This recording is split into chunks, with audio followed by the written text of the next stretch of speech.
Bom dia, oitavo ano, como é que vocês estão? Espero que todos bem. A gente iniciando mais uma semana e quase uma das últimas do nosso ano.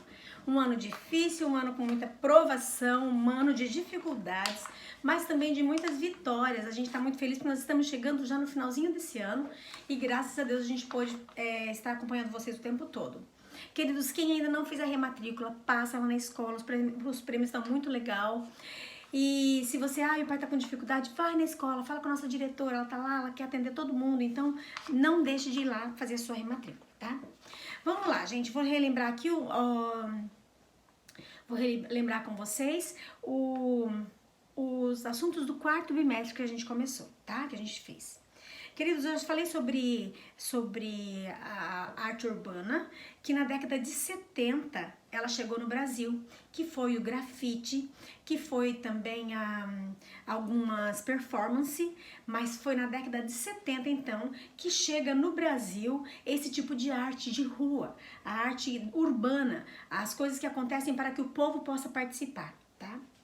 Nós falamos sobre o balé clássico, como é que os dançarinos se preparam, como é que eles, a dificuldade que eles têm na preparação com o corpo deles e também sobre o que eles usam para fazer esses movimentos mais difíceis. A roupa não pode ser uma roupa apertada, não pode ser uma roupa curta que seja sem alguma coisa por baixo, então eles utilizam geralmente muita colã e as malhas para realizar essas atividades, tá? Falamos também com vocês sobre a música descritiva. A música descritiva é aquela música que fala alguma coisa, que conta uma história. Existe uma música chamada assim, Chico Mineiro. Chico Mineiro é uma música triste, uma música que conta uma história. Ela conta uma história de duas pessoas que se davam muito bem e não sabiam que no fundo os dois eram irmãos de verdade, não sabiam a verdade. Então, isso a gente chama de música descritiva, quando ela conta uma história, tá bom? Falamos sobre a paisagem sonora. A paisagem sonora é quando você olha uma imagem e você define o que é que aquela imagem, o som que aquela imagem pode provocar. Por exemplo, se você vê um quadro em que ele tem muitos carros, muita gente andando, motos, carros, fábricas, você já determina qual o som daquele lugar. Eu vou ter som de quê? Vou ter som de buzina, vou ter som de pessoas falando, vou ter som de barulho de carro. Mas se eu olho uma outra imagem, que por exemplo, que seja uma imagem rural, que lá tem o cavalo, tem galinha, você vai ter outra imagem da imagem sonora. Você vai ter imagem rural, que é o canto do galo, que é o latido do cachorro, que é o mugido do boi. Isso a gente chama de paisagem sonora, quando você pode identificar os sons dentro de uma imagem, tá? Falei com vocês sobre Millet e um quadro que ele fez das 3 mulheres chamadas espigueiras. Aquele quadro mostrava 3 mulheres ajuntando restos de uma colheita. Esse quadro a gente chama de realismo, esse movimento realismo, porque ali, se a pessoa fosse romântica, ela ia olhar aquilo ali e achar bucólico, 3 mulheres ali abaixadas, pegando o resto de espigas que tinham caído no chão. Mas quando você olha no fundo da pintura, você vê as casas grandes, os animais carregados com tanta a colheita que tinham feito, e elas ali estavam humildemente pegando o resto que caía no chão. Esse era um quadro do realismo, era como as pessoas viviam o dia a dia, tá? Nós conversamos sobre o cubismo, sobre as fases do cubismo, e nós conversamos sobre quem foi os fundadores do cubismo.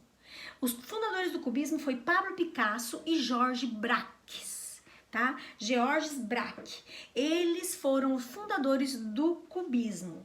E o cubismo, ele teve três momentos, tá?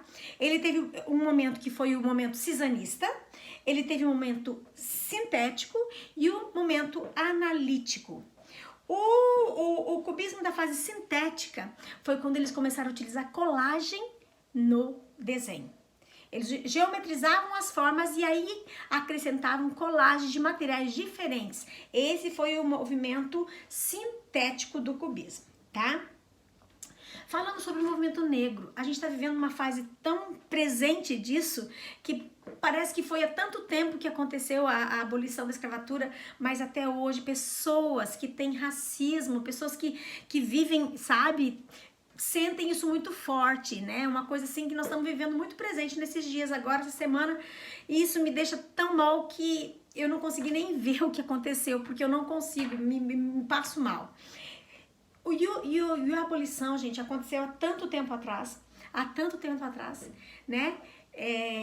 E a gente teve um nome muito forte que durante o período da escravatura, que era muitas pessoas de influência participaram desse movimento.